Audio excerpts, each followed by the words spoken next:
There we go. All right. So that was just our regular chat sitting there, Chris. So I've got to Yeah, switch. that was a studio chat. Okay. Yeah. So I don't care either one of you, but please send it to me because I want to get started on this. I'm excited. I think we can really do something with it. So.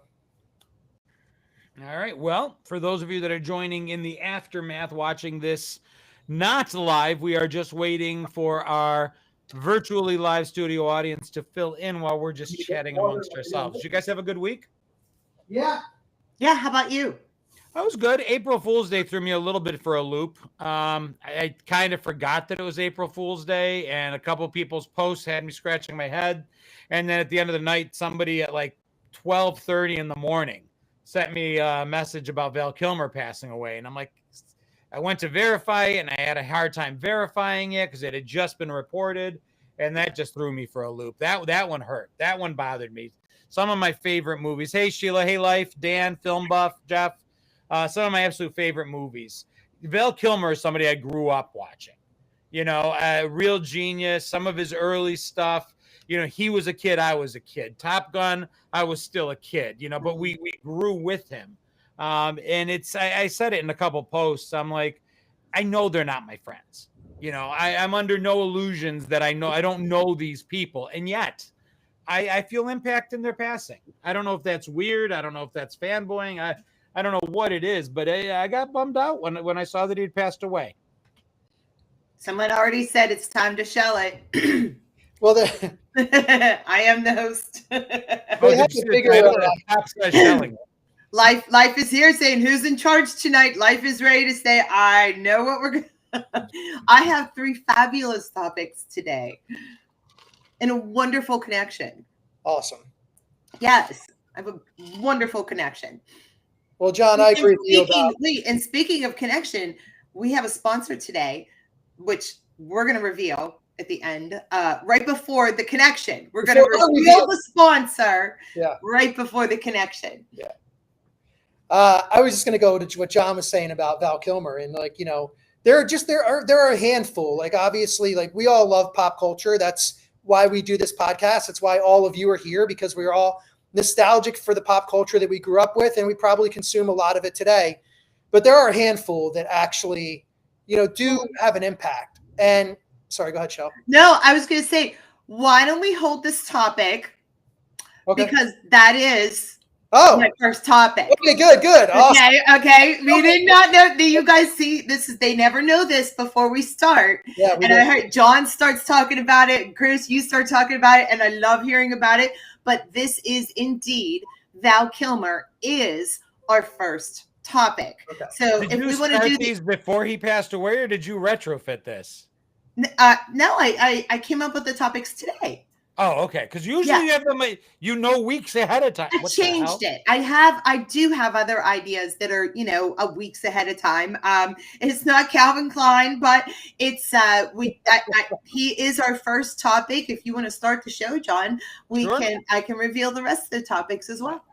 All right. Well, I thought we were just going to do a little early tribute to Val Kilmer, but apparently we stumbled on to one of Shel's topics. So let's get right into it. Welcome to the Three View Mirror, a show where every week 3 friends get together and revisit the era that we grew up in, talking about topics relevant to the 70s, the 80s, the 90s, that Gen X era that was the golden age music, of movies, of pop culture.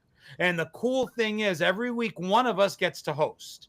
And they come up with those 3 topics, and there is a hidden something connecting those 3 topics together, so that at the end of our hour, we'll see if Chris or me will be able to figure out what that topic Shell this week has hidden. And the best part about all of this is we do all of it in front of a virtually live studio audience. This show is filmed live every single week. And until we tell you otherwise, it's Friday, 5:30 p.m. Eastern time, right here on YouTube. So without any further ado, my name is John Catrides, better known as Gen X Jono across social media platforms. I'm joined with 2 friends. Chris? I'm Chris Clues, better known as Chris Clues, keynote speaker and author that focuses on the lessons we can learn from 80s pop culture. You can find my books on Amazon and everywhere else. And if you're looking for a keynote speaker, I'm your guy.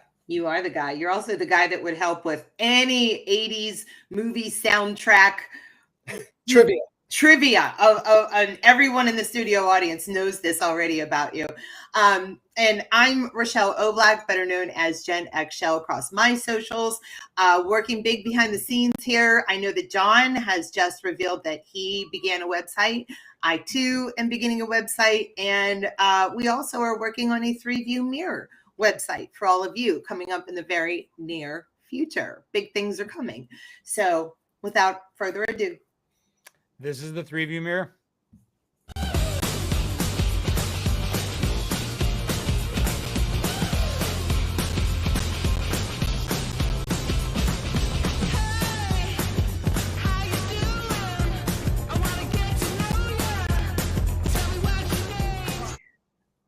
All right, Shell, take it away. It is your show to run.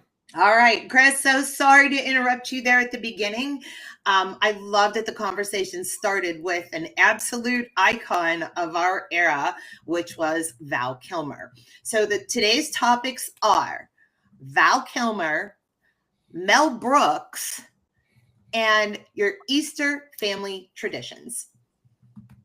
I was able to tie Val Kilmer and Easter because we're coming up on the holiday here. I figured we could talk about that for a couple of weeks. So I got some really neat things to talk about with this. Did you go corning for Easter? No, that's Halloween. Duh. Chris, so what were you saying about, I want to start today with Val Kilmer, of course.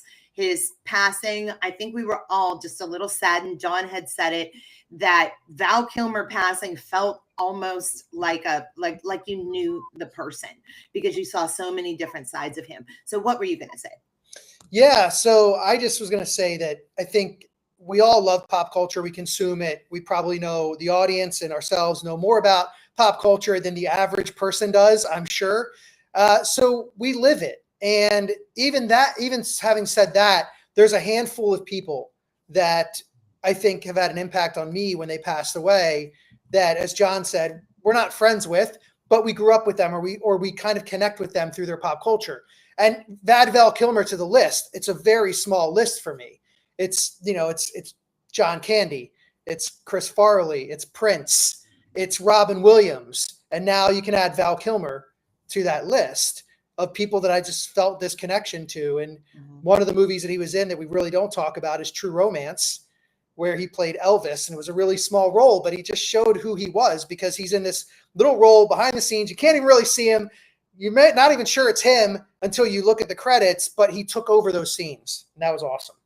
And he was in, I was doing the research then, and you don't realize movies that he was in. He was in MacGruber, which was a really goofy little movie. But MacGruber, he had some interesting roles throughout his career. So I did a quick video montage of him just in movies that had an impact on me. So I started out with him in Real Genius, and then I shifted over to him as Iceman. And then I went over to his role, which I thought was absolutely, talk about a chameleon, where he morphed into a role when he became Jim Morrison in The Doors. And I finished off with back to Iceman during Maverick, because that's where we last saw him. And I had a lump in my throat putting the thing together. And I actually took it personally. I'm then going into the comments. And of course, the majority of people say, beautiful tribute. It's wonderful. But then I started getting hit with, how could you forget Mad Mardigan from Willow? How could you forget he was in this? How could you? And I started getting snarky. I'm like, I didn't forget anything. He was in 62 movies. I didn't forget them. I have a minute and a half to put this together. And by the way, these are the four that mean something to me, because by the way, this is my page and my tribute. But I had to back away a little bit. I didn't mind when people shared their favorite roles. It's just, it gets to me sometimes when people are like, oh, you forgot this, or why didn't you do this? Well, because I didn't. But the good takeaway is that and then Tombstone was the other movie, by the way. I put those. Though it was Doors, Real Genius, Maverick, Top Gun, and Tombstone. Those, I know he's Batman, but for me, Batman hit me with Michael Keaton. It's not to say Val Kilmer wasn't a good Batman. It's just not mine. And people took it personally. Did you mention Heat in those ones? No. He was good. Heat is one of my favorites. Yeah. It's one of your favorites. So on your page, you put it in your trivia. You could put it there. I was just asking you if you just mentioned Heat in those few because I didn't hear it. No, like I said, time. And it's Doc Holliday, first and foremost, hit me hard. I couldn't believe that was Val Kilmer. I couldn't believe it was Val Kilmer as Jim Morrison. I mean, he changed in those roles. I have a tiny piece of trivia about Val Kilmer in the movie with the Doors. And I loved that movie. I thought it was absolutely amazing. You felt that movie. But he actually sang the songs as Jim Morrison. He trained himself to sing as Jim Morrison to the point where apparently the band members that were hearing him didn't actually know if it was Jim Morrison singing. They weren't sure if it was some sort of a lip sync or something because he sang the songs so well. Yeah, he was definitely one of the, he got into the roles, and that's, we talk about how many real true movie stars do we have left. Mm-hmm. And there really aren't that many. And he was definitely one of them. There's an interesting piece of trivia from Tombstone as well. I didn't know this, but Doc Holliday, when he says, "I'm your huckleberry," was actually saying, "I'm your hucklebearer." Like like a pallbearer. That's what they used to say. "I'm your hucklebearer," basically saying, "I'm getting ready to kill you." But the way he said it, it sounded like huckleberry. So that's what everybody went with. Yeah. But if you listen to it again, you'll hear hucklebearer, which I had no idea until I put something up and somebody said, "Hey, did you know that?" And then I went back and listened to it. I'm like, "Oh yeah." And then I looked up the word hucklebearer and it all made sense. So I want to read you something with where he began. Brian Grazer is somebody I follow on Facebook, and he had posted that he wasn't originally going to hire Val Kilmer for Real Genius.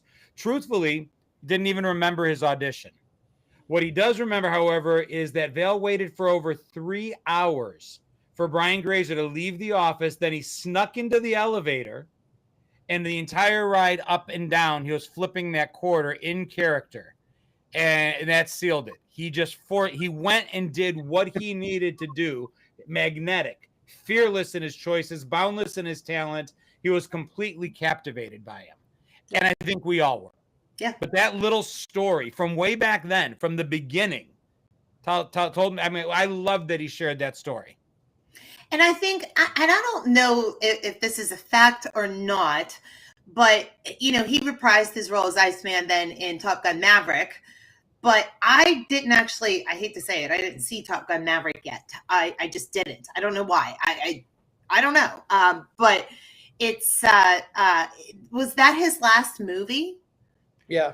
Okay, because I would assume so. I know he died of pneumonia, but he had cancer. Throat cancer, yeah. Yeah. So he was, apparently Tom Cruise kind of forced that scene in and said, there can't be a Top Gun without Val Kilmer. And if you go all the way back to, I think, 2012, he actually, you can see some of this on YouTube or in Google, but he was doing a one-man theater show of Mark Twain. He loved Mark Twain. And you would swear it was Mark Twain. And I think that's when he first, somebody could correct me on this, but I'm pretty sure, as he was building that, he put a bunch of money into it. He wanted to make it this traveling one-man show across the country. And I think that was when he first started having some symptoms. And I moderated an MTV VJ reunion panel and a Goonies reunion panel back in 2019 at a nostalgia event in LA. And he was there signing autographs and doing his thing, but he already had the scarf around his neck, I guess from the surgery, and they were keeping him, protected, of course, right? But he would come out, he would sign autographs, he would talk to people, but then he would have to take a break, I'm imagining because of his voice. And so I did get to see him up close and personal about 6 years ago. And it was, it was incredible, but it was also a little sad because you could Have you seen this documentary? Yes. I did not.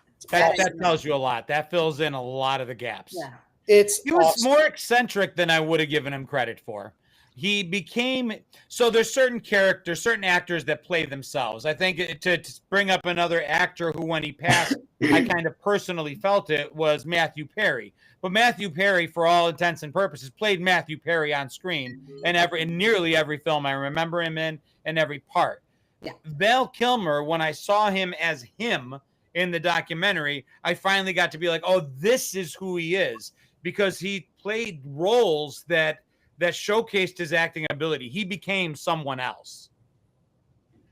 I had originally wanted to connect when I was trying to go through and I was making connections. I knew Val Kilmer was going to be one of my topics here. It had to be talked about.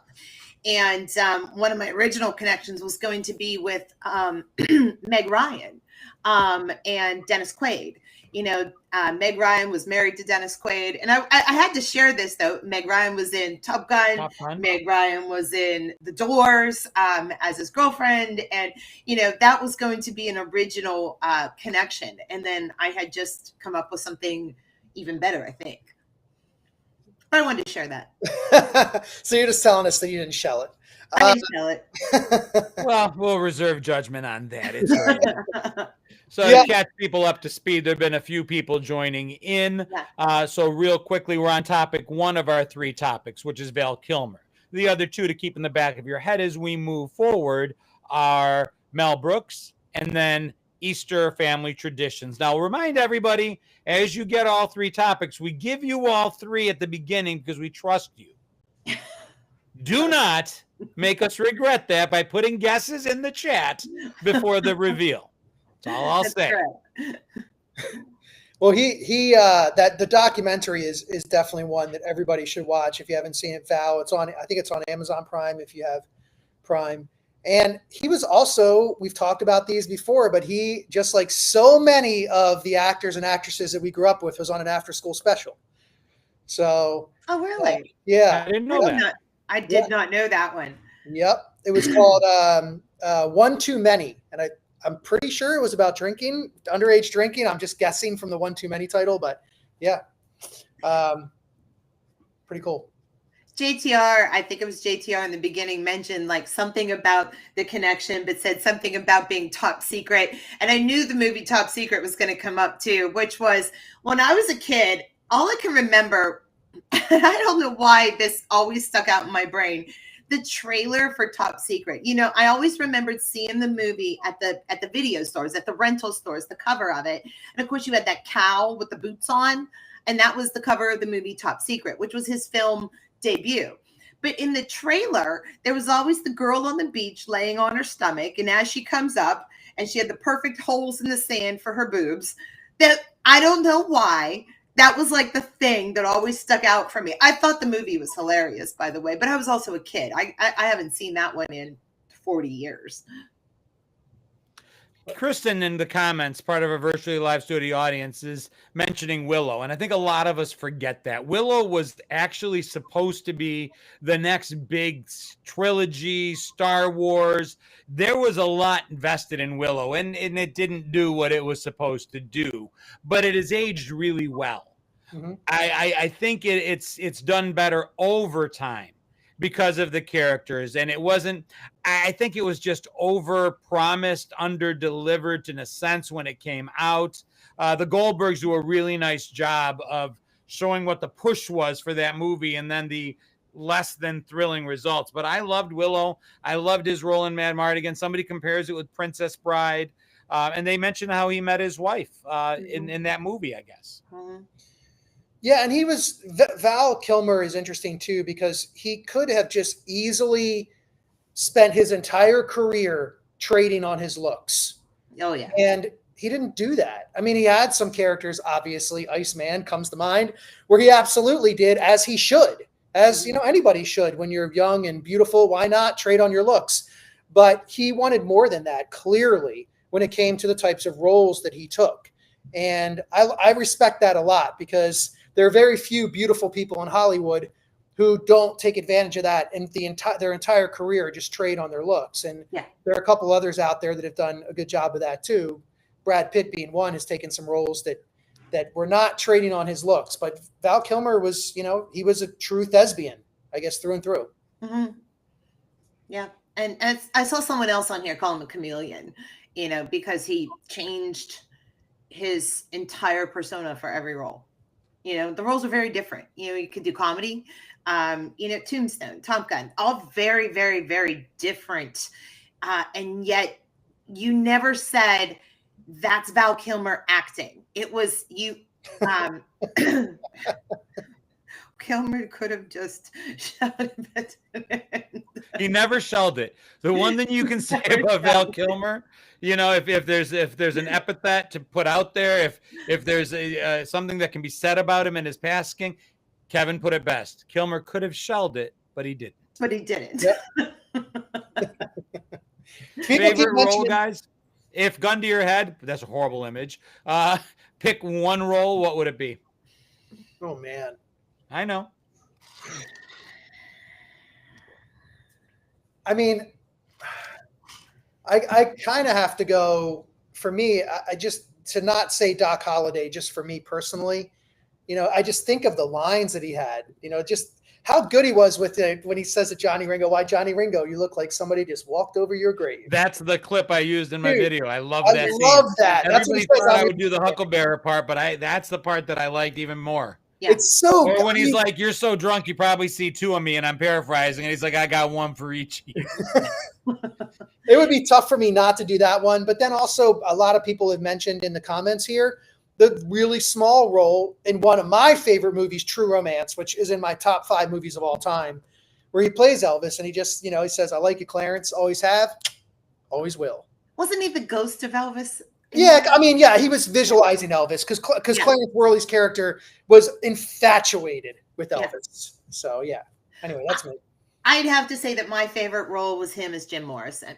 That movie, watching him in the bathtub scene at the end, it just gave me chills when he basically died in the bathtub. I felt that movie, and I love Tombstone, love Top Gun, all of it. But that movie there, it moved my soul a little bit.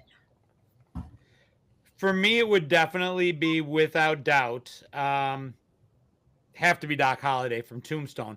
Ironically, I just wanted to see, in my mind, one of my favorite actors of the generation in terms of talent. Mm-hmm. Never really, he didn't get an Oscar nod for any of these roles. He didn't get a People's Choice Award. At best of the big awards, he was actually a nominee back in 2012 for a Grammy for the best spoken word album for the album Mark of Zorro, of all things.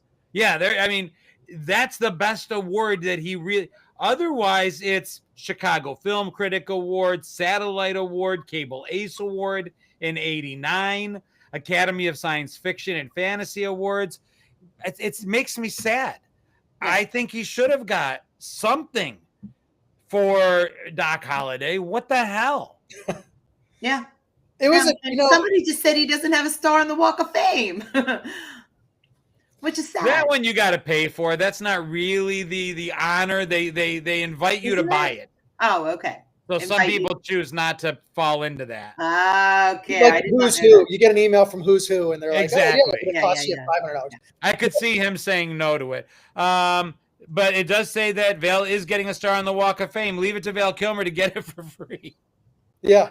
Oh, okay. So, okay, he is getting it. Well, Chris, what were you going to say? No, I was just going to say that I mean, it just goes to show you that these award shows are nonsense.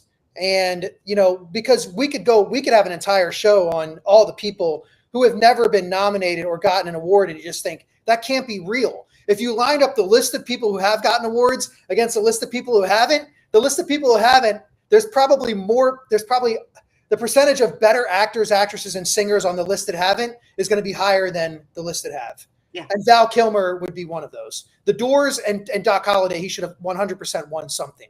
Should have. Yeah. He played Blunt Man and Jay and Silent Bob. I didn't know that. You did? I did not know that. Did not know that. Hey, Pit Snipe Husker, I'm trying to answer as many questions as possible. Well, we could talk about Val Kilmer some more. We are on, timing wise, yeah, ready to basically move on to our next topic. For those of you that are, I hope you've been here the whole time and have been listening the whole time, like good studio audience members. But Val Kilmer, followed by Mel Brooks. And with that, any final thoughts on Val before we move into Mel Brooks? I just want to say I'm driving out to Greenville tomorrow. I probably will be listening to, I'll put some of his stuff. I'll probably listen to Tombstone again on my way in. I like to listen to movies because if I've already seen them enough, I can see it in my head anyway. He's going to be missed. He's been missed for a while. Let me say that too. Yeah. I'll just steal his line from True Romance and just say, I liked you, Val. Always have, always will. Always will. So, all right, we're moving on to, we'll circle back and talk about him again in a few minutes, but when we get to the reveal.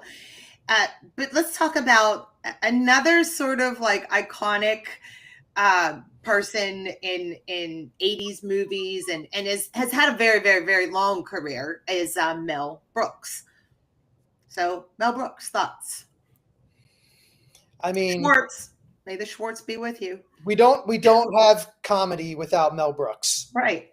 There's just, there are just some people.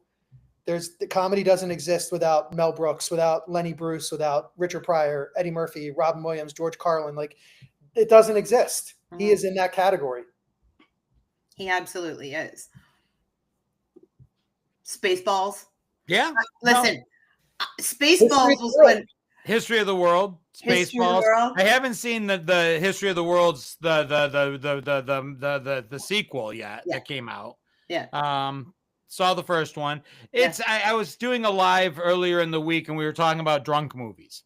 And the definition of a drunk movie is there's certain movies that when you get together, I don't know if it's true for women, it's definitely true for men, that as young kids in college, our 20-something years, we'd get drunk and there'd be certain movies that we'd find them on HBO, we'd pop them out on a VHS. Mel Brooks movies was that. You would watch them drunk and you would kill yourselves trying to recite the lines one over the other. Mel Brooks drunk is phenomenal. Two of my favorites, Spaceballs. Of course, we have the great John Candy. And I mean, Spaceballs I laughed so hard at that movie whenever I was a kid. And you talk about like drunk laughter at things. I was just a kid laughing hysterically at that. But the other one that we used to always laugh at too was Young Frankenstein. Oh, yes. Young Frankenstein. Gene Wilder and what's her name?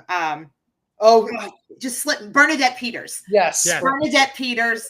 And she's singing and, Frankenstein's getting on her and, just amazing talent. And such simple humor. The whole like Young Frankenstein thing, like walk this way. And he starts to walk that way instead of Robin Hood. He wants him to walk. Robin Hood, Men in Tights. Men in Tights was also great. Yeah. Generally speaking, I don't like stupid, slapstick, sardonic, just silly humor. Not my thing. Don't know why Mel Brooks gets a pass, because there's not a single thing he's put out there that I don't love. Maybe it's because it's on top of being slapstick and silly, it's also ridiculously dark in the sense that he holds no punches. Mm-mm. He pulls no punches. If he wants to make a joke, he'll make the joke. It can be anti-Semitic. It can be on the face of things, misogynistic. It can be anything and everything, because he just holds a mirror up to the world and says, you want to be offended? Okay, here. You can choose to be offended, or you can laugh, relax, realize that we're laughing at it. We're diminishing these things through their absurdity. And I think I really like that. Mm-hmm. Did I say, and I said Bernadette Peters, somebody said Madeline Kahn. Did I get it wrong? Madeline Kahn. Yeah. I don't know why I said Bernadette Peters. I'm thinking something different, but that's who I had in mind. Yes. Putting on the Ritz by the Young Frankenstein. Listen, I laughed so hard. Everything about that movie was just, I don't know, kid happy. We just laughed. I didn't realize that he actually was the writer and director for the producers as well. And of course it was big on Broadway recently. Well, it was probably 20 years ago, but it feels recently with Nathan Lane. I think it was Nathan Lane and Matthew Broderick were the producers on Broadway. I didn't realize that he wrote and directed that. It's just, and the other thing, again, maybe girls do it as well. I can't speak to it. I know for a fact that every guy I ever knew lines. These movies were created to be recited ad nauseum, ad infinitum by men all over the place in our 20s. Mm-hmm. It was just repeated over and over again. It was the Mel Brooks movies. It was just somebody mentioned Airplane. I don't know how I didn't know that's a Mel Brooks film as well. I didn't catch that it was. It wasn't. I don't think it is. No. But again, along the same genre, these were the ones that would you would laugh and then gasp and then laugh again.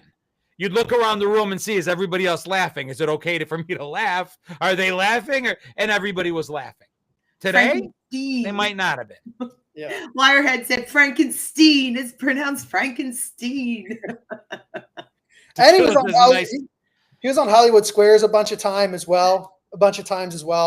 Like, he was, and that we've talked about Hollywood Squares before and how insane that show was.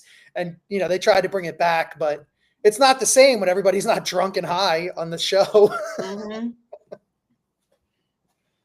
Frankenstein. I'm just catching up. You guys are crushing it in the comments. I know. Airplanes was the Zucker Brothers movie. Young Frankenstein was one of the first debut adult books that my great aunt got me for Christmas. She warned me not to repeat what I had read. It's just they were fun. They were unapologetic. Everybody seemed to want to be in them. You had huge casts, people taking small roles. It was just let's be in there. Let's go in there. Let's have fun. Blazing Saddles, though, wins the award. If ever I say, hey, what do you think could not be made today? Within seconds, people talk about Blazing Saddles. I once did a video where I said, listen, I've been given permission to play Blazing Saddles in its entirety on my page, except for a few of the scenes that are no longer allowed. And then I went and showed the intro and then the caption and then the credits. That was it. Because nothing else would be allowed. It's been a long time since I've seen that one. Oh, my God. When you watch it, you will gasp. Yeah. Because you're like, okay, let me check the room, make sure I'm all right. Am I about to get canceled? It was shocking. We talk about our comedians. This was as shocking as it got. Yeah, you'll have to give me a scene. I can't even think of one. I can't. Well, there's the scene. I Yeah, can't. you I'll can't. have to go back and watch it. You just have to go back. You just have to go back and watch it on your own. I can't do it. He'll get away with it because he's Mel Brooks. I'll get us canceled. And listen, it had Gene Wilder, who, man, I wonder sometimes what Gene Wilder's career would have been if he didn't lose. Oh my God! Now her name Gilda is Radner. Gilda Radner, because both of them were on their way to being like this incredible comedic married duo. Yeah.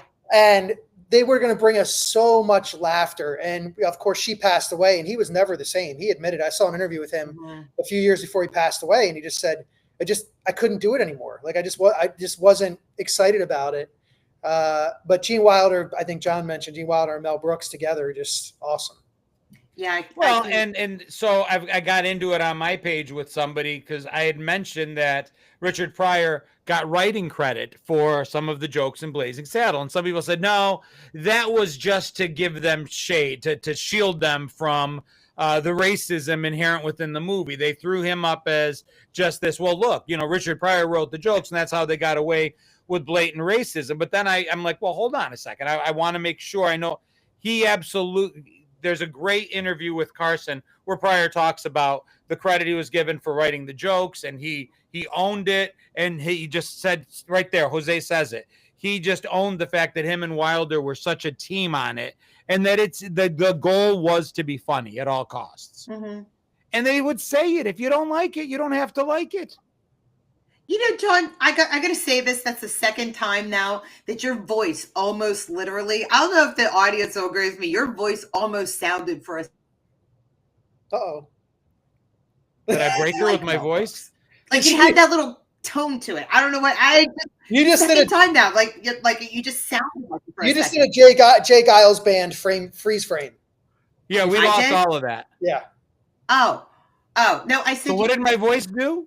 You sounded for like a hot second like Mel Brooks. Twice now I heard some little tone, some little something. I don't know what it was, but you almost sounded like him.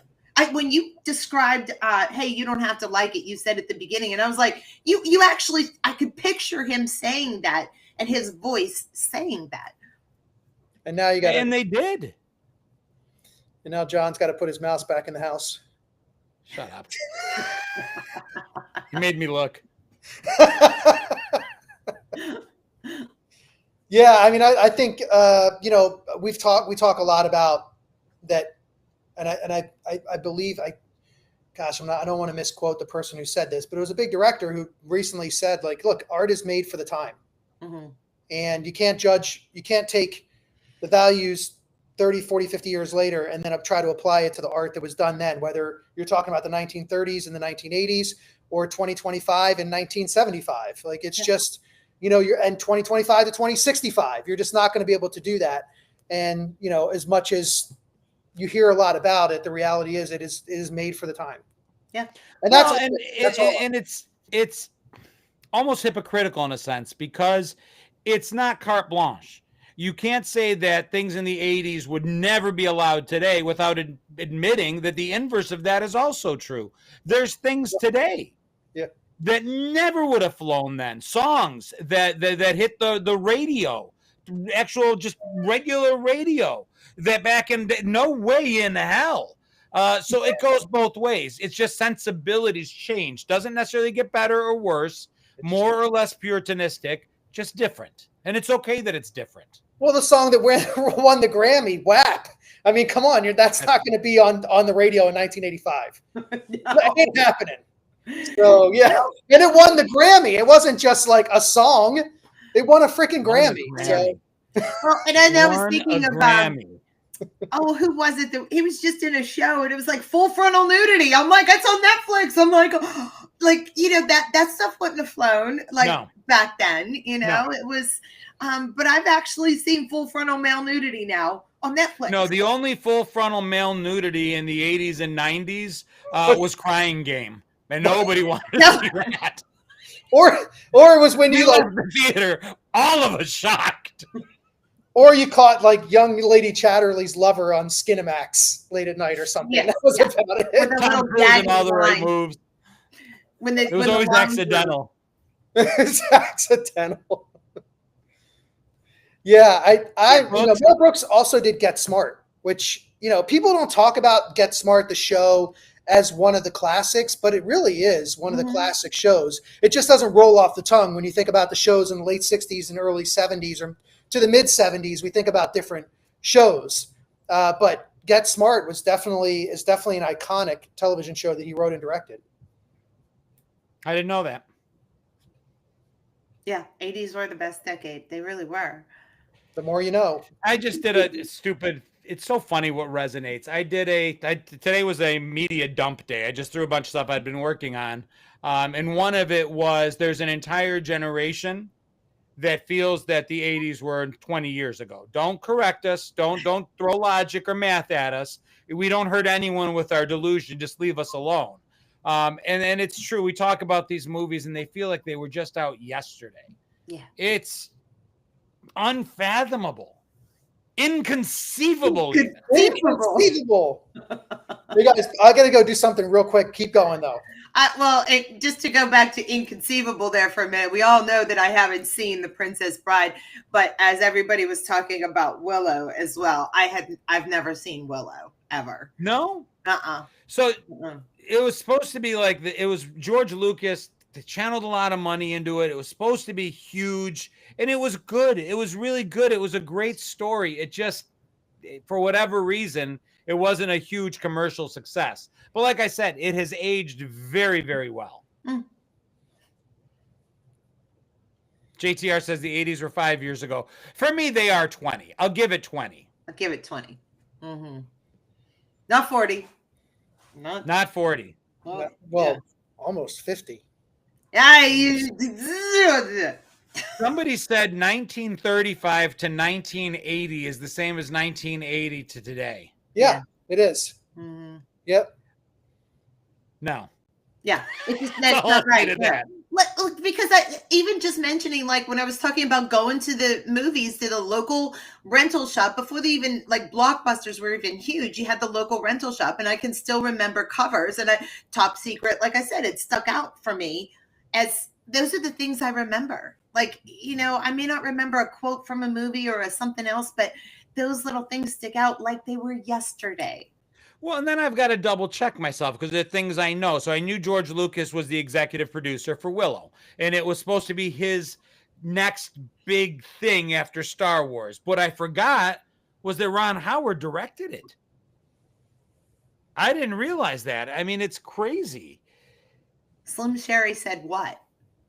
That the 80s were, yes, she did. That was the video that I saw now that he brings it to my attention. Yeah, I didn't know that. I wasn't sure. Sure, it wasn't just her, Kevin. I said it too 3 minutes ago.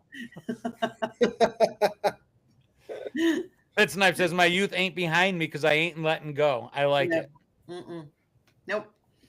But that's the point of the show is we can revisit these things and still, it doesn't have to be behind us. Okay, if you haven't caught it yet, the whole concept of a 3-view mirror is that it's the three of us moving forward as we look back. That's what a rear view mirror is for.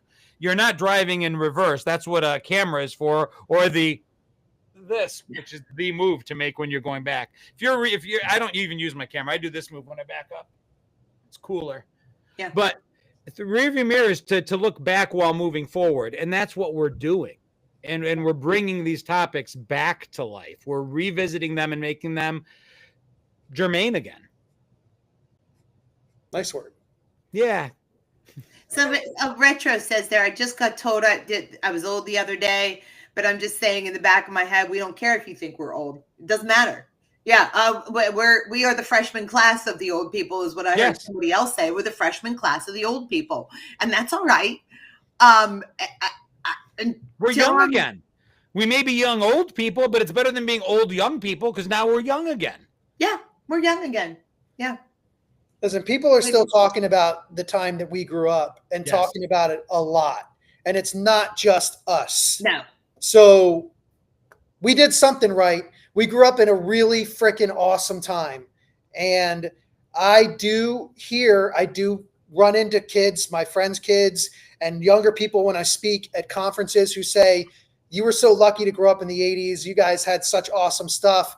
I listen, maybe it's my bias, but I don't recall meeting people who grew up in the 40s when I was in the 80s saying, gosh, you guys grew up in the best time. I feel like there's something about the time that we grew up that people look back on and that didn't have a chance to grow up at that time. And they're like, man, that was pretty awesome. Dude, the proof is in the pudding. In 1980, we weren't listening to music from 1940. Totally. Today, kids are listening to our music. Yeah. Without a doubt. Yep.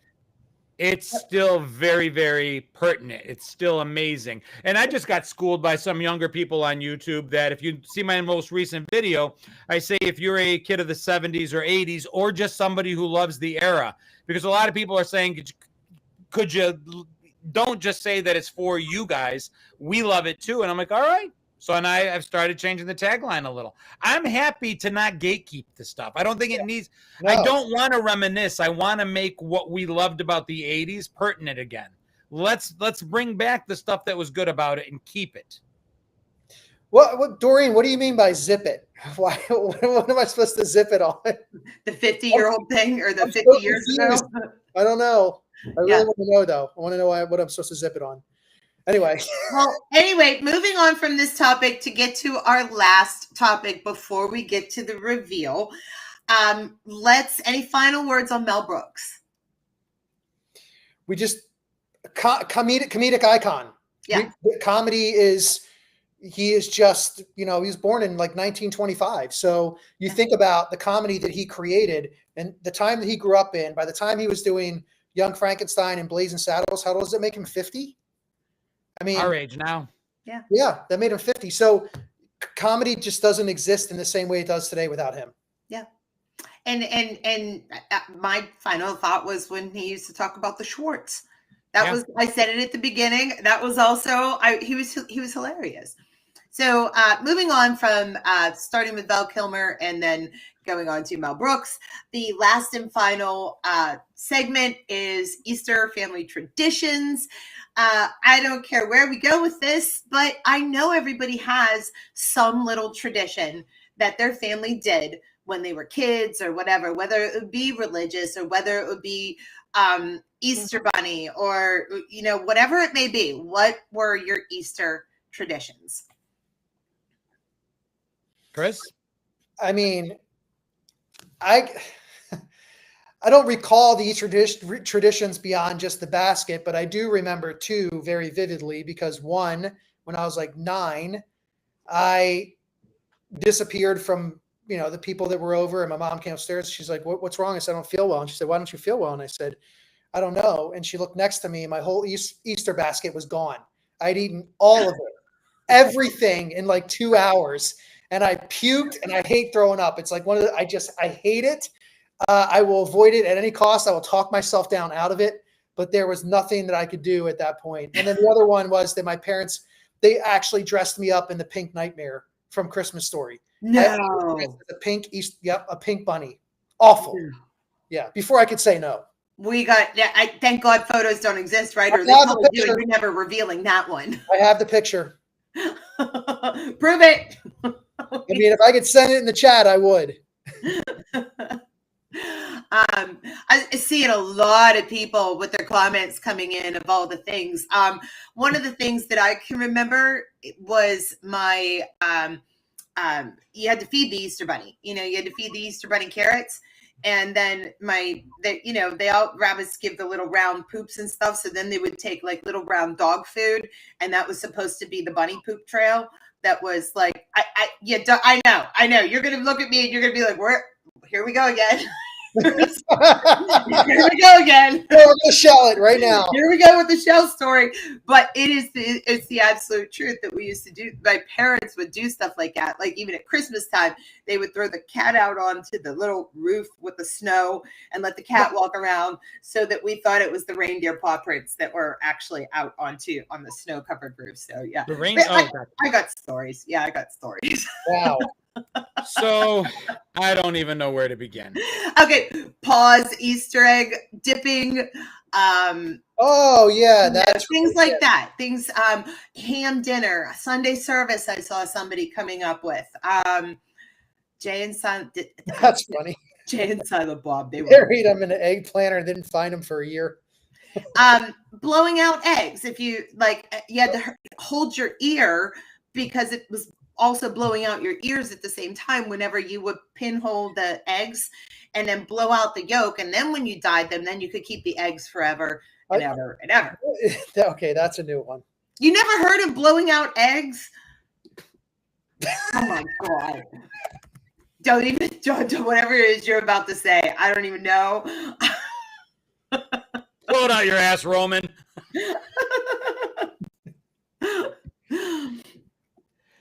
So, for once, you're not going to be the one with the weirdest tales, though. I'm Greek. So, our Easter's even on a different day. But once every 4 years, we go by the old Catholic calendar. You guys go by the Julian. We go by the Gregorian. It's usually, like this week is the first year in 4 years that our Easter will be the same as yours. Usually, it's anywhere from 1 to 4 weeks after your Easter is Greek Easter. Oh. So that wasn't weird enough. Like growing up and everyone's like, oh, what are you doing for Easter this Sunday? I'm like, it's not Easter. Our Easter's in 2 weeks. So that was bad enough. Our candy was always old. My mom would get it on clearance and then we'd get it 3 or 4 weeks later when our Easter caught up. Because you can look it up. Orthodox Easter is different. There was no Easter bunny. There was roasting a lamb on an open spit on an open flame in front of the front yard outside, while my aunts and uncles put the boombox down, played Greek music, and Greek danced on the front lawn as if it was Lord of the Flies in front of burning animal flesh, again on the front lawn. I hated Easter. Easter was where we proclaimed to the entire world that we were the weird Greek family. I see. I don't know anything about the Greek religious celebration. We couldn't eat anything with a face on it or that ever had a face. No milk, no bread. I mean, we starved for 40 days leading up to Easter. Y'all give up something for Lent? Some of you, like one thing? We give up everything for like 40 days. You have to fast the entire time. Easter is like this huge thing. Christmas is not a big deal. Easter is the big deal because Christmas, Christ was just born. Easter, he came back from the dead to absolve us of all our sins. I mean, it was the shit that happened during Easter in the Greek Orthodox faith is monumental. We starved. We didn't get. I did not a fan of Easter growing up. But then Easter Day was good. We got to break eggs. Do you guys break eggs? No. Wait, I got to say this before it scrolls too far past. I think it was Wirehead said shell blowing out eggs gives a whole new meaning to shelling it. We could eat on Easter Sunday. That's why that's why lamb and goat and we ate everything with a face on Easter Sunday. 40 days leading up to it, you couldn't eat anything that was alive or came from anything that was alive. But we would break eggs. So we would color our eggs as well, hard boiled, but you could only color them red, which was the color of the blood of Christ. So all our eggs were blood red and only blood red. Oh. And then we would make Easter bread and weave the eggs in. And on Easter Sunday, everyone would claim an egg. And you would tap the two eggs together head to head until one cracked. And then there was proclaimed a winner. And that person got like $20 from my mom at the end of the day. And they won. But corning is out of the corning. Oh, no. I said I'm going to win this one. I get it's weird. Believe me. I know how weird it all is. Blood red eggs that you cracked, and what did you win? Your Easter basket? Money. Everything is money. Oh, was there an Easter basket? We didn't eat fish, Billy. Billy's like, could you have fish? No, we couldn't have fish. I had a face. Yeah. Okay, but did you do Easter baskets? Was there an Easter nothing? So it was all religious. We would get a cross. We would get a candle that we would take to church that would be lit, and so. You got to understand, like in Greece, everyone is Greek Orthodox. So we spent one Easter actually in Greece, and it was kind of beautiful because everybody brings a candle to church, and little kids get an Easter candle. And on the candle, they would put toys, or they might put some candy. They would decorate the candle. Your godmom or goddad would do that for you. And then at midnight on Good Friday, everybody leaves the church with their lit candles, and all the churches, everybody pours out at midnight. They're all Greek Orthodox churches. And you walk around the village together wishing well upon each other with your lit candles. Now, here in the States, because there's less of us, we just go around the church 3 times and then go back inside. That's interesting. My story isn't, I also have another story that is, my mother told me that whenever I was a kid, they didn't have a whole lot of money, but they, and there wasn't as much packaged commercialized candies available in the plethora that there are, I think, today. Okay. And my mom had bought these remember the big chocolate Easter bunnies? They weren't hollow. They were a big chocolate Easter bunny. They weren't hollow? You gnawed on them. You literally you used your teeth to shave off, like you started with the ears, then maybe the feet, and you would just use your teeth to shave off like pieces of your bunny over the course of time. They were like this big solid chocolate bunnies. And my mom had these, they were readily available and somebody usually made them or whatever. And she said one year, I was sort of a rascally kid kind of a thing. And she had hid them. I'm trying to, whatever. She hid them, all the Easter candy in the oven as, for getting ready for Easter morning kind of thing for the Easter bunny. And I had apparently sometime in the middle of the night had turned on the oven or something like that and literally melted like every piece of Easter candy that year. Huh. Yeah. Do you remember a lot of Easter specials? I remember Peter Cottontail. Here comes Peter Cottontail hopping down the bunny trail with the hippity hoppity Easter's. I can't believe I remember that. Easter's that came out of nowhere. Yeah. There was also the annual viewing of Moses parting the Red Sea. That was always on Easter, right? Yep. I'm still fascinated by the fact that it's the Easter Bunny. What? It's kind of scary. Some big ass bunny is bringing candy around. Like Santa Claus is one thing. Like, Santa's real. He's real. And, he's a human I mean, apparently Easter Bunny's weird. He's lived forever, but yeah. You know. And Santa's international. Easter Bunny is something just on you weird Americans. It's this massive rabbit that goes around handing out, putting candy in your basket. What does it have to do with eggs? Like, I never even understood why you guys came up with the concept of an Easter bunny. If you guys had an Easter chicken, I would sooner understand it. He's going around laying the eggs that you find. Well, but the fact that you all have a bunny hiding eggs, never understood it. We have now they do hay rides where they have the you go out, they put you on a hay ride. I did it with my kids. They put you on a hay ride, and then somebody has plastic eggs like hidden all over a field, and they do the Easter egg hunts. You know, sounds traumatizing. Billy goes, I don't even know why I'm watching this. I'm Jewish, but you're entertaining. But, that's the point. But as much as we all have different traditions, I will own this one more than any other. Shells, we've been made fun of. We were so different, but that's the whole point. Mm-hmm. Whether you're Orthodox or born again or Jewish or non-denominational or atheist, everybody had their own thing. But I will tell you, I was not a fan of Easter. But now, holy crap, my kids, Easter baskets, Easter has become mini Christmas. I got my kids like PS5 games for Easter. I'm like, when did that happen? Yeah, like instead of trinkets and a couple pieces of candy and a little basket full of like extra candy, like you said, enough to make you throw up on, like Chris said. But now it's like there's a bicycle. There's like, you know, I remember giving my kids like all of their summer bathing suits, towels, summer equipment, pails, everything else they got at Easter time. It was mini Christmas. Yeah, it's gotten insane. Now, I will say the only time it was my mom's uncle. And we never really did the Easter bunny. We never did Easter baskets. Like I said, if the eggs weren't blood red, we weren't doing them. But at one point, I remember waking up one Easter. I must have been really young, 4 or 5 years old. And I just remember opening my eyes, and it was one of those giant Easter bunnies, blue or that they blow up. Have you ever seen them? They were around in the 70s.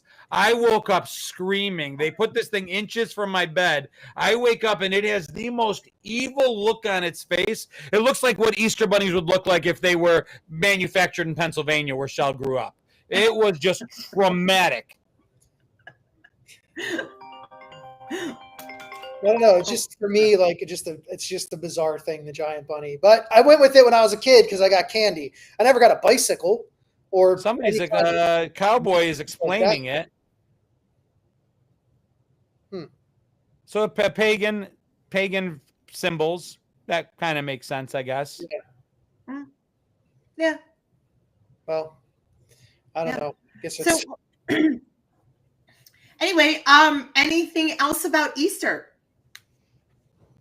I will say that I'm excited that this year it's the same as y'all because I also always had to work on Easter because my bosses would find out like, wait a minute, this Sunday's not your Easter? I'm like, no, good, then you can work. When is Easter, by the way? 2 weeks. 2 weeks? Yeah. 2 Sundays from now? 2 Sundays from now. Okay. It's not this Sunday. It's next Sunday, I think. Next Sunday is my Easter because it's the final round of the Masters. So, yes. Well, I think we've gotten it. Okay, so before we get to the connection of all of our topics, can we remind everybody the 3 topics, Shell? Yes. Before we get to it, we talked about Val Kilmer, we talked about Mel Brooks, and we talked about Easter family traditions, no matter where they were religiously or whatever. Those are our 3 topics. Before we get to the connection and guessing on the connection, so we can give the audience a minute here to maybe think if they might know a connection between those items. I want to say today that our podcast is sponsored by the very people that made this necklace. We have a sponsor called theflowerandthefeather.com, and they make beautiful jewelry. I get to go out tonight, so I was like, I'm going to dress up, and I don't know if anybody noticed, I'm not in t-shirts, and actually I have jeans on, which I don't like to sit around in jeans, but I have my favorite jewelry on. And if anybody would like to go, If we could write www.theflowerandthefeather.com, if you use the coupon code nostalgia, she's giving a special 15% off discount code for anybody that spends over $50 in the shop. Custom made, handcrafted, cold connection jewelry. And perfect for Easter, because apparently we're not giving out candy anymore. We're giving out gifts. We're giving out gifts. Yeah, we're giving out gifts. So if anybody likes or can see what this actually looks like, it's a hand wrapped agate. It's absolutely very beautiful, and I appreciate it and wanted to give a shout out. Awesome. Use code nostalgia. That's right. Did you have a quick screenshot of the website? I do. If you want me to share it right here, I will show. We'll just give you guys a quick look as, again, you start percolating in your mind what today's connection could have been. Yeah. The word percolating can go so many different ways. Percolating in your mind. If it will show up for me here. There we go. Maybe. Beautiful jewelry. And there we go. Very pretty. Very pretty stuff. And I really wanted to give that shout out because I love the stuff. Absolutely. It's my going out stuff. I don't wear jewelry too often. I usually wear stretchy pants and a t-shirt, but this is my going out stuff. Kind of look, I mean, we talked about Willow. It's cool. Some of this stuff looks like some of the stuff that I would see there. It's very arcane almost. Yeah, it has a very, very statement jewelry kind of a feel to it, for sure. Very cool. Yeah. Well, it looks like our virtually live studio audience is struggling as much as I am. Kilmer, Brooks, and Easter. A Florida man is saying that the connection is grass. Val Kilmer smoked it to play Jim Morrison. You had to smoke it to truly laugh hardest at Mel Brooks movies, and you put grass in the Easter basket to help decorate. That is not a bad guess. It's not it, but that's actually pretty ingenious little connection going on. Like Boozy Life says Kilmer enjoyed watching Brooks movies on Easter, Greek or otherwise. What can you remember one of the things that Mel Brooks made me laugh at the most? And we still repeat it to this day. Was when Mel Brooks came out and he's dressed as Moses and he comes out and he says, "Here's the 15 commandments. 10 commandments." Okay. Think of that, maybe. Any connection with that? I'm giving you hints. You are. So that connects us to Easter. Connection to Easter. So, and what does that connect to Easter? Well, Passover and No, I was just trying to think what's the thing that connected Easter and the whole season and Exodus, the whole bit. And Val Kilmer was also in a very famous movie that you didn't know he was in it. Another one of those. Anybody? Animated? Wandering around mentally lost in the dark on this one, says Wyatt. All right. 10 Commandments, the musical. All right. So the grand reveal here is that Val Kilmer was actually the voice of Moses and God in the movie The Prince of Egypt, which was an animated. The Prince of Egypt. Yeah. I don't know if somebody mentioned that. So Val Kilmer was actually the voice of Moses and God. Also started slapstick comedy, the Top Secret, Mel Brooks slapstick comedy. And of course, Easter, it all has to do with God. Mel Brooks played Moses, Val Kilmer played Moses, and Easter, they all played God, actually, Mel Brooks and Val Kilmer. Val Kilmer was an uncredited part as God in the Prince of Egypt. One final thing, somebody mentioned it earlier. Do you know what other famous actor associated with an famous Easter movie was also in Tombstone? No, but Life said the Saint. Life said the Saint. Is that it? No. No, I mean the connection is that they all played God. Easter played God. It's all about God. It's all about Easter. It's all about God. That's what it is. That's the connection. And that Charlton Heston was, famous for Easter movies, was in Tombstone. I'm sorry, am I not seeing it? What did I miss? I'm not seeing it. Life says, oops, she did it again. No, I didn't. This is good. This is all connected. It's Easter. What's the connection? It's they all played. It's God. God is the connection. Easter played God. It's God is the connection. Val Kilmer played God. Mel Brooks played God. And Moses, actually, both of them. And Easter. God. Easter what?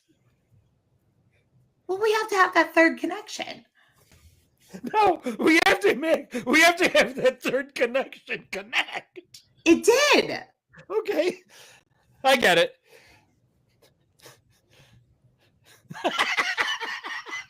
Chris, say something. So the connection is God. Yes. And also the minor connection that one of the most famous movies ever played on Easter, which is the Ten Commandments, Charlton Heston actually had a cameo in Tombstone. To be fair, God connects to everything. I was trying to bring the holiday in. Okay. No. I was trying to bring in the holiday. I was trying to connect Val Kilmer and the holiday. I get it. Kristen says I need a chart. The boozy life, at least she's consistent. Yeah, Morgan Freeman played God as well. Bruce Almighty. Yeah. That would have been a good connection. George Burns. I thought about doing George Burns, but I was like, well, then Mel Brooks actually connects a little bit more with Top Secret, with the slapstick comedy. Truly, Easter is about Jesus. Well, you know what I'm saying. So I'm just having some fun with you. It's called a Trinity. Yes, it is. I like grass. Can we go back to grass being the connection?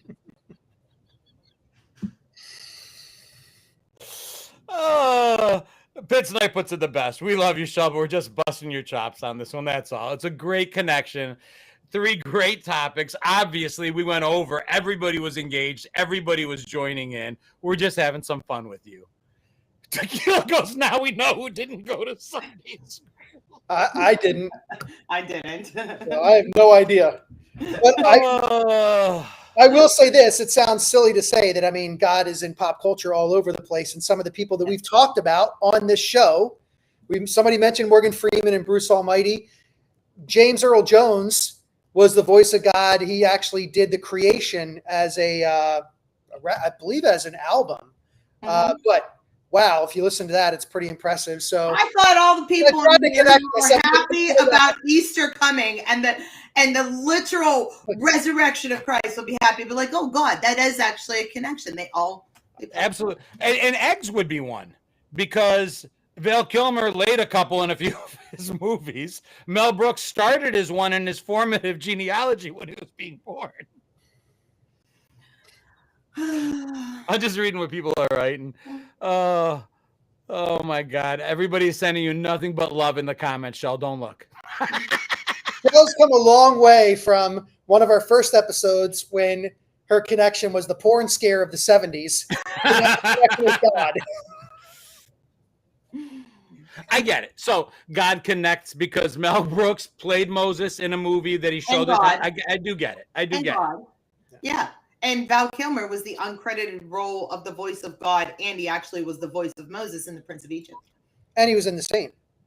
Mm-hmm. You know what's funny? If you had the third connection being the third topic being Jesus, then you could say that all 3 played God, and then God would have been the connection. You want to bring in we're the joking third with thing. you. The third thing. And what else do you say, though? I had connections with Dennis Quaid. I had them with Meg Ryan. I wanted to be Top Gun. All too easy.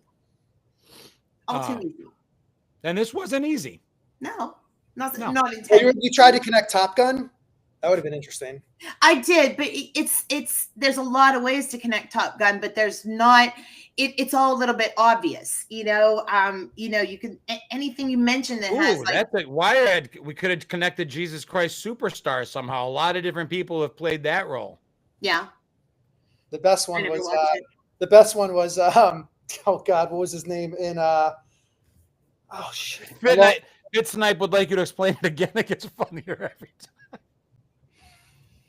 the best one was when you talk about Jesus Christ Superstar was Philip Seymour Hoffman in Along Came Polly. if you've never seen that movie with his so ridiculous, but yeah.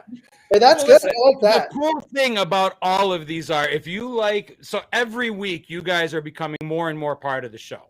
As part of our live, virtually live studio audience, we call you that constantly. You're also the fourth host. You guys are right in there digging in with us, throwing it at us, making us feel stupid at times, giving us jabs. We love that part of it. But the coolest part of that is that soon enough, shelling it or the topics that we do, we're going to bring these things to you in a tangible way that you guys can actually become part of the show. Stay tuned. There's more coming. There's going to be T-shirts that are going to be bringing all this stuff to life.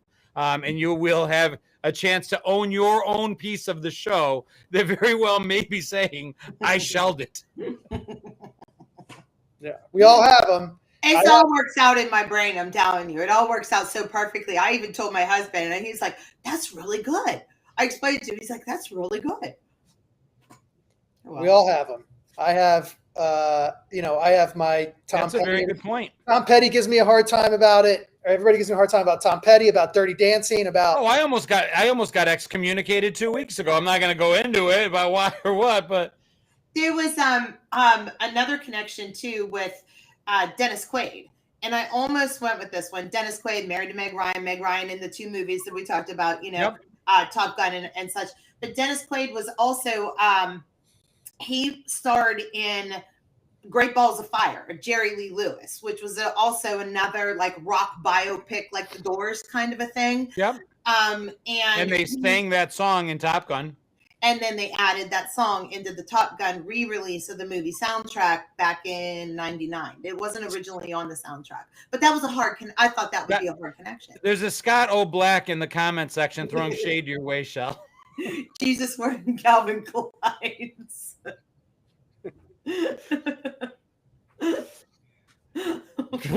Blues Brothers are on a mission from God, but John would. That's right. Oh, I found out something about the Blues Brothers, by the way, as I was doing like the things on the show here. The movie Top Gun is listed in the National Film Registry as an important, that National Film Registry. You know what else is in there? A freaking Blues Brothers movie. I'm sure. Mm-hmm. Yeah. Yeah, and so is Fast Times at Ridgemont High, which John finally saw. Yes. Yeah. But not Dirty Beaches. Dancing. But Beaches isn't in there. No. All right, then. This is a good a time as any to let everybody know. Real quick. We've got the studio audience still engaged. You guys tell us in the comments, how is this working out as far as Friday at 5:30 p.m.? I've gotten feedback that for some people this is a difficult time to make it. Friday's the end of the week. 5:30, people are trying to get dinner on the table, trying to get kids settled, whatever it might be, that it's just a difficult time. We threw out, what was the one time we threw out? Monday? Monday at 8. I think we were talking about like Monday at 8. Would a Monday at 8 p.m. after dinner, after everything's settled, would that be easier? Just as a, for instance, a possibility. Thank you, Kristen.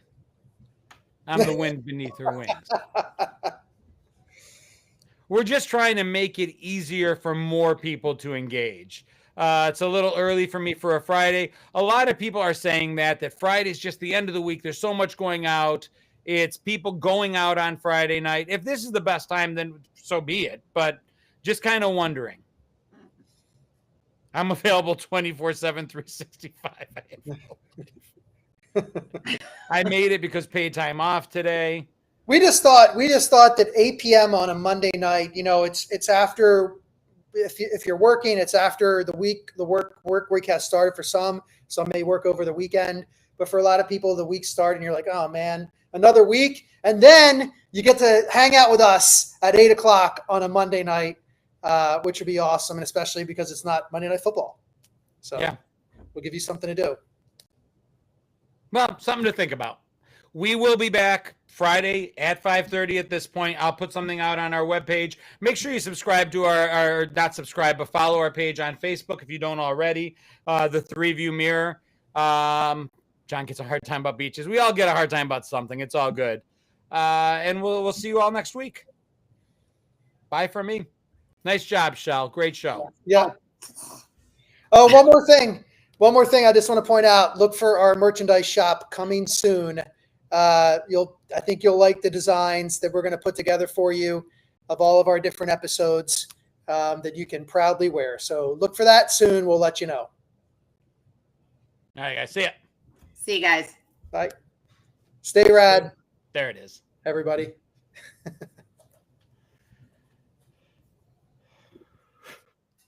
Shell, I've never seen you look more